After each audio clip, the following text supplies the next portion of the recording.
La Terre. Peut-être la seule planète de l'univers à abriter la vie.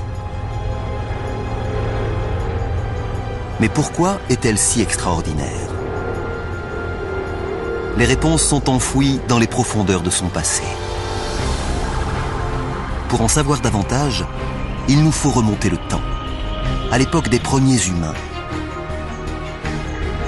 Suivre l'irrésistible dérive des continents et affronter les dinosaures.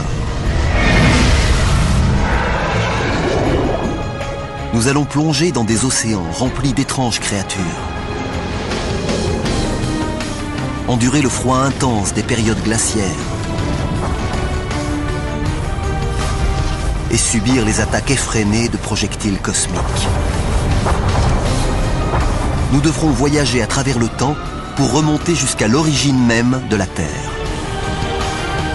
Nous pourrons alors reconstituer l'histoire incroyable de notre planète pour comprendre comment et pourquoi le monde est ce qu'il est, tel que nous le connaissons.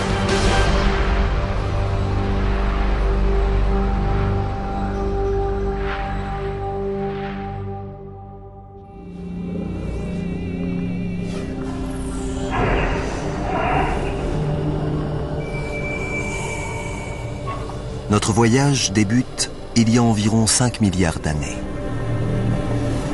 Notre magnifique planète bleue n'existe pas encore.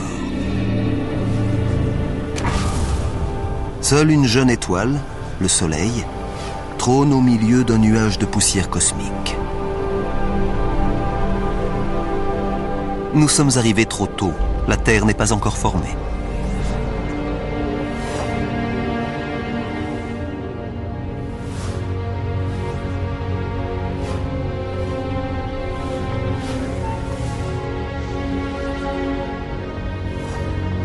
Au fil du temps, la poussière se réunit sous l'effet des forces de gravitation pour former de petits morceaux de roche. Aussi inconcevable que cela puisse paraître, cette accumulation de matière va engendrer un objet aussi complexe qu'une planète.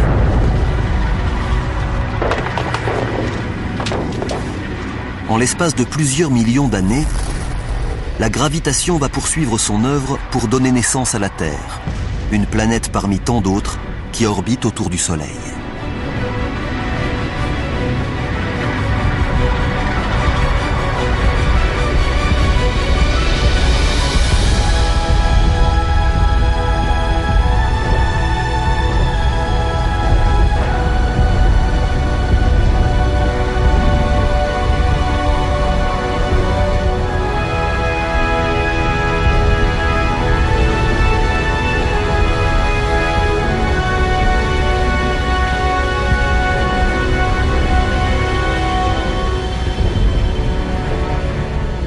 Il y a 4,540 milliards d'années, notre planète a des allures de brasier infernal.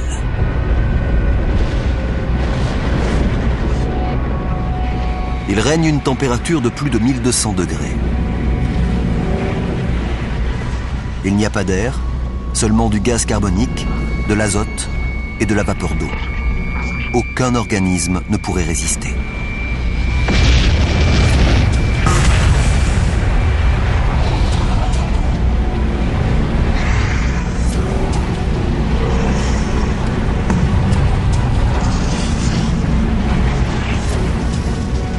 La Terre n'est encore qu'une protoplanète, constituée de roches en fusion. Dépourvue de surface solide, elle n'abrite qu'un vaste océan de lave.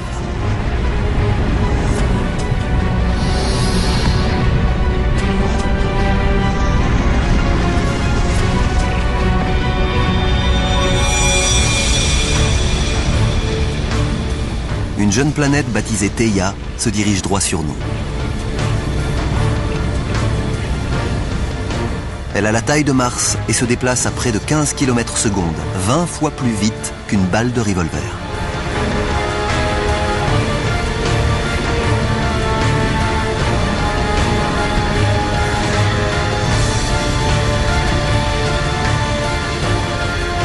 La force de gravitation de ce corps céleste déforme la surface de la Terre.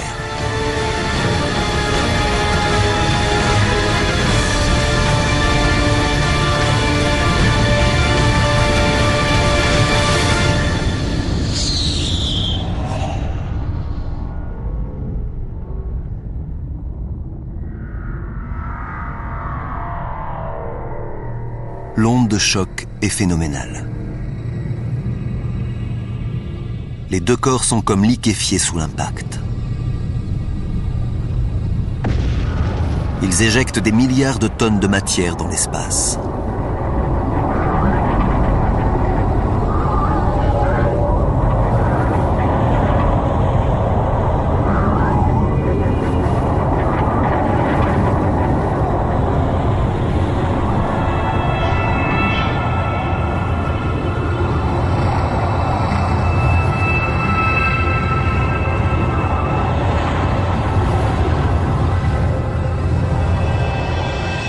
Mais en moins d'un siècle, la force de gravitation rassemble les débris en un anneau de poussière incandescent qui entoure la Terre.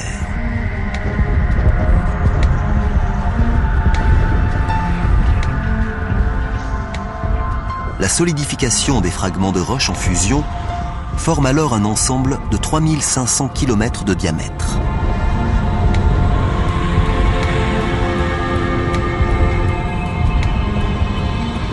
Notre Lune est en train de naître.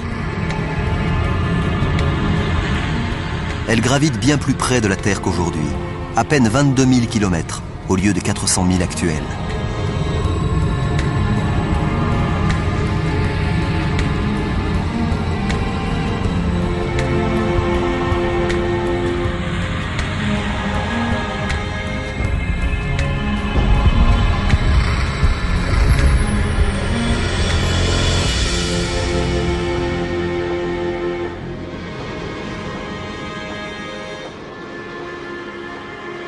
Le soleil se lève sur une Terre en phase de refroidissement et se couche à peine 3 heures plus tard.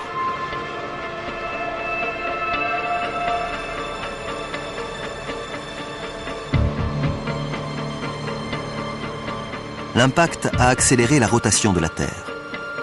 À ce stade, une journée ne dure que 6 heures. Mais sa lente évolution se poursuit. Pour mieux comprendre comment notre planète s'est formée, il faut avancer de plusieurs millions d'années.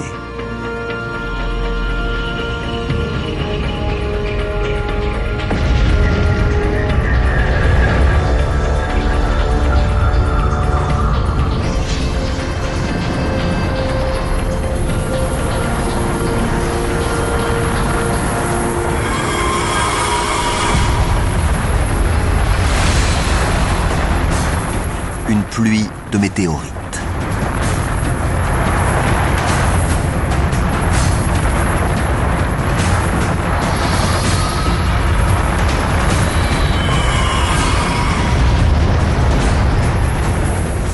Il y a 3,9 milliards d'années, des débris issus de la formation du système solaire s'abattent sur la Terre.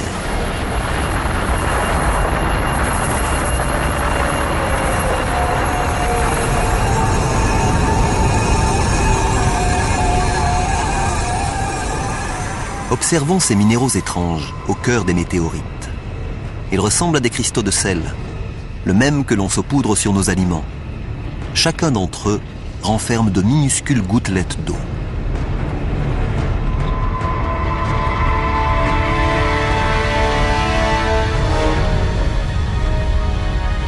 Ces projectiles célestes pourraient bien contenir l'ingrédient essentiel à la vie sur Terre.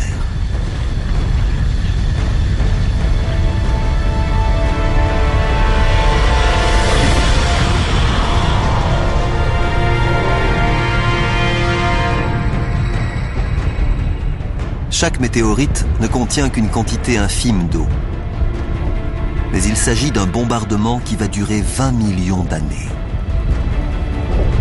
Des flaques se forment et l'eau s'accumule sur le sol ferme. Car si le noyau de la Terre est toujours en fusion, il règne une température de 70 à 80 degrés à la surface, qui a favorisé la formation d'une croûte. Chaque goutte, chaque perle dans les océans que nous connaissons aujourd'hui date de plusieurs milliards d'années.